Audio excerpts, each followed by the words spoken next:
The Cambridge interview process is it's very important to see this as one part of the assessment. So we look at many things about each candidate.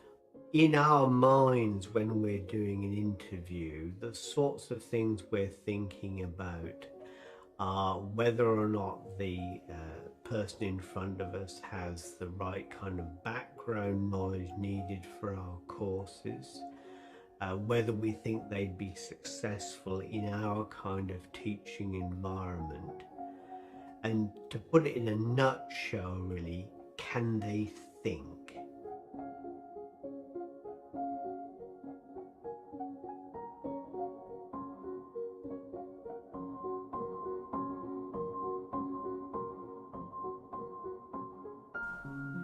Hello. Hello. Hi.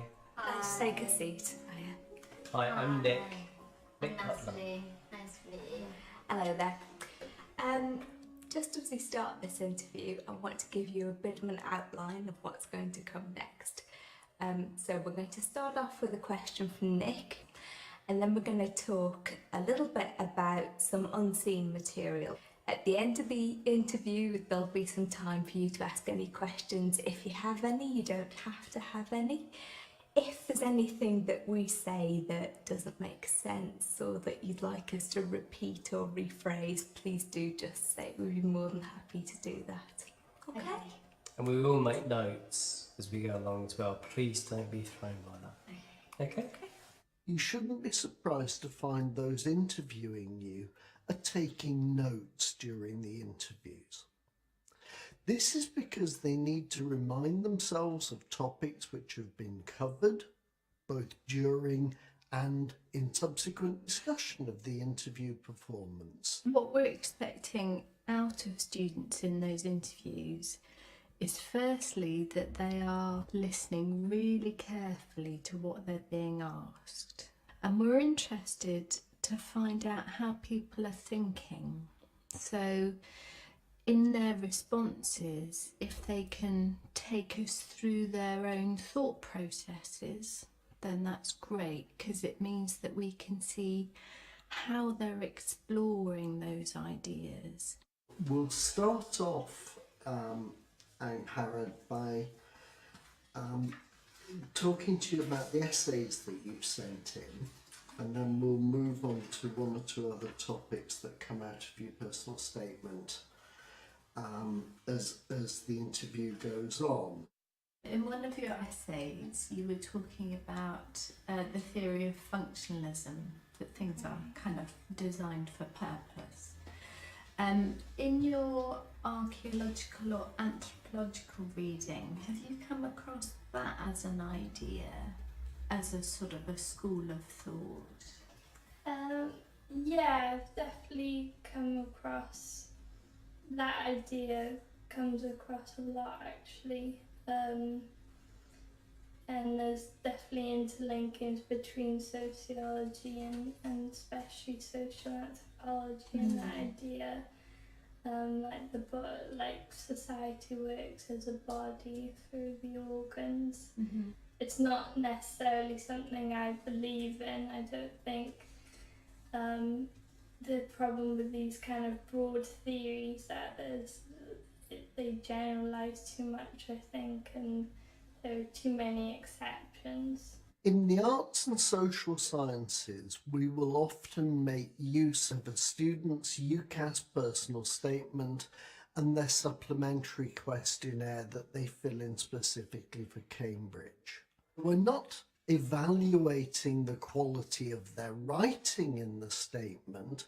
We're asking them to say some more about things they have told us about themselves, about their extracurricular academic engagement, and about their interest in the subject that they want to read. And Harrod, I was interested to see that in your personal statement you mention archaeology and that you've been doing some things in that field after you've finished your A-levels.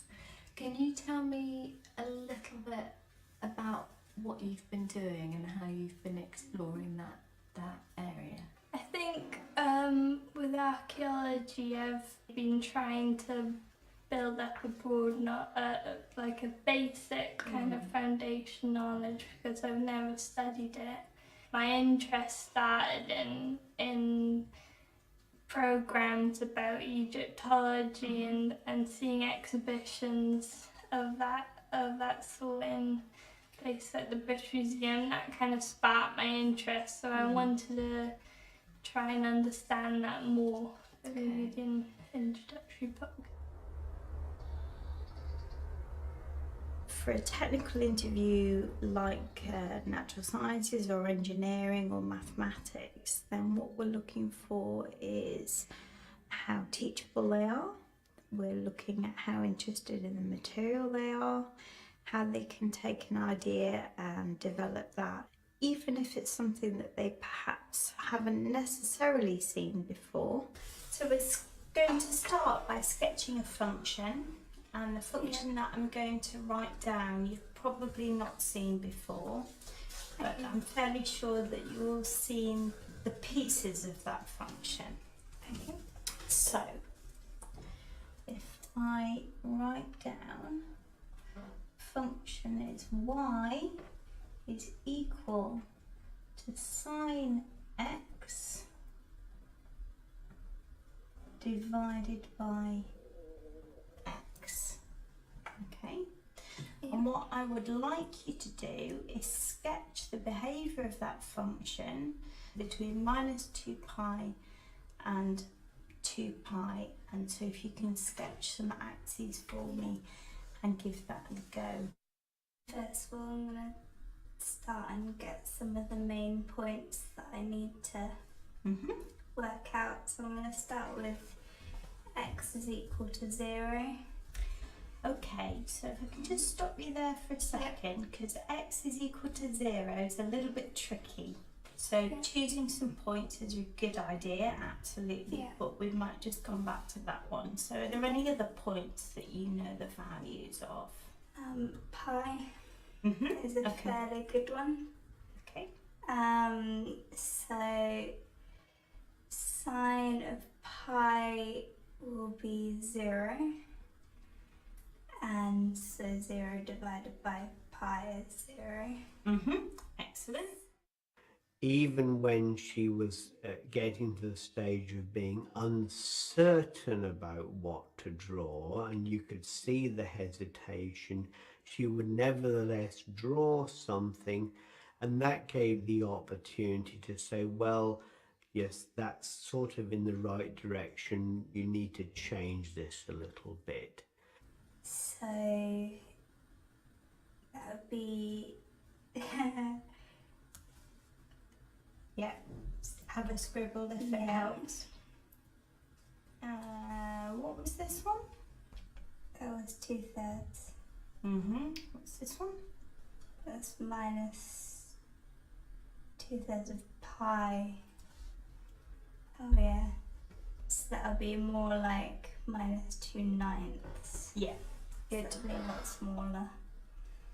If candidates are very hesitant and very unwilling to write things down or say things, it's very difficult for us to help them. So keeping the dialogue going is very, very important. And I think Hannah was very good at that.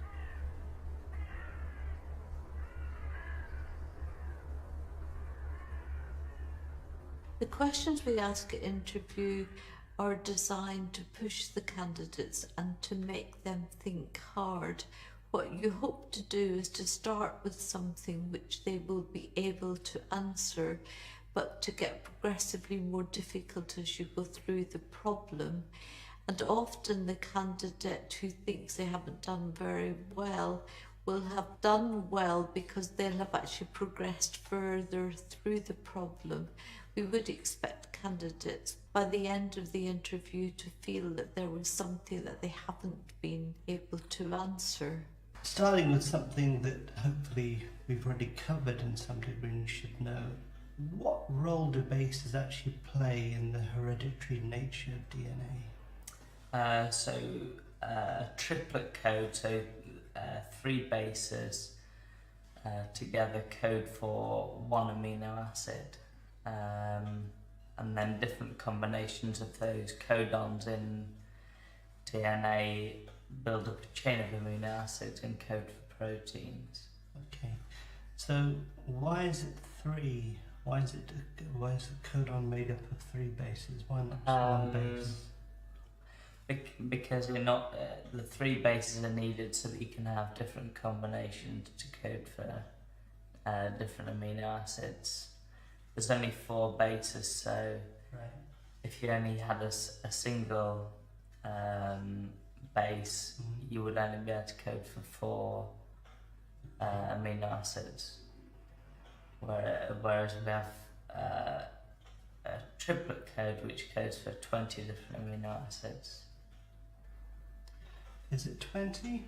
How many combinations can you have with 3? I'm going to write something down. Yeah. So Oliver gave a very positive interview actually. I think he